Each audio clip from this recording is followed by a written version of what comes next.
Actes de sabotage, intimidation. Oh vite les gars, vite.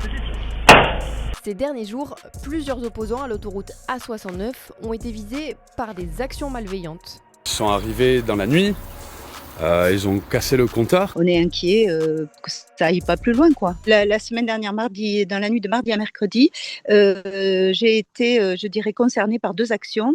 La première qui concernait à porter mon nom sur des panneaux qui ont été placés sur tous les ronds-points entre Castres et Puylaurens.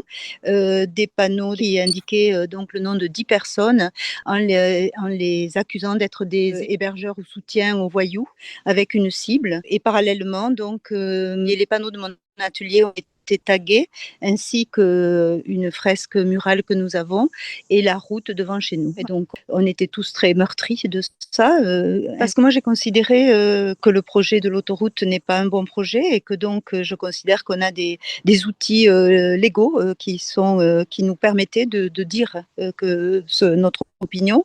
Mon entreprise a été co-requérante donc pour que la justice tranche sur ce projet qui est un mauvais projet, à mon sens. Tous les 10 qui étaient sur le panneau avons porté plainte et on a transmis notre plainte ensemble au procureur de la République. Ça me paraît être des choses qu'il faut absolument dénoncer. Quelques jours plus tard, dans la nuit du 27 au 28 juin, le système d'irrigation d'un agriculteur situé sur la commune de Puylaurens a été dégradé par 3 individus capturés par une caméra de chasse. Oh vite les gars, vite. Pour les opposants à l'A69, cette attaque serait une réponse à l'engagement du propriétaire du terrain contre le chantier de l'autoroute. Ils sont arrivés dans la nuit, ils ont cassé le compteur, comme on peut voir là, complètement anéanti. Ils ont volé un coude au bout qui me permet de connecter tout le reste du système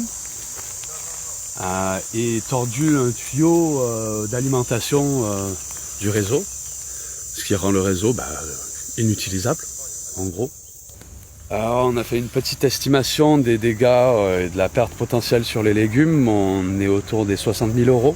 Grâce à la vidéo, les 3 jeunes individus ont pu être arrêtés et condamnés ce 2 juillet à 40 heures de travail d'intérêt général par le tribunal judiciaire de Castres. Selon le média Reporter, ils travaillent pour une entreprise de travaux publics impliquée sur le chantier de l'autoroute. Mais eux ont nié tout lien entre leur action et l'A69, évoquant une bêtise sous l'effet de l'alcool. Le système d'irrigation a finalement pu être réparé peu de temps après. Évidemment, la Confédération paysanne du Tarn dénonce ces agissements et apporte tout son soutien à cet agriculteur, mais à tous les agriculteurs et les paysans qui ont été touchés là, ces derniers jours par ces actes tout au long du tracé. D'autres maisons et agriculteurs ont aussi été visés par des tags et des jets de peinture rouge signés les pros A69.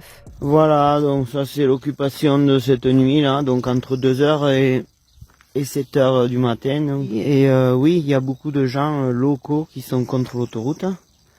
Et c'est une surprise pour personne, et de toute façon on se connaît.